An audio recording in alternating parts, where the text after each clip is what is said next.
Η επιτυχία δεν μετριέται μόνο με χειροκροτήματα, φήμη ή πλούτο. Η αληθινή επιτυχία είναι ό,τι κάνεις κάθε μέρα που σε φέρνει στο κάθε τώρα σου.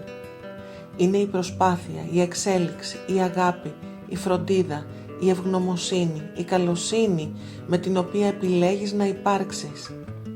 Είναι η κάθε ανάσα που σε πάει στην επόμενη, η σκέψη σου, το σώμα σου που σε υπηρετεί, ένα λουλούδι που φύτεψες, το παιδί που φρόντισες, ένα σκυλάκι που έσωσες, το όνειρο που υλοποίησες μετά από χρόνια, η επιθυμία που τόλμησες να την κάνεις πράξη.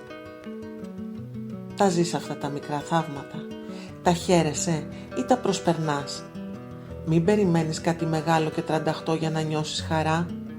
Η ζωή σου είναι ήδη γεμάτη επιτυχίες που αξίζουν τον μπράβο σου και την ευγνωμοσύνη σου.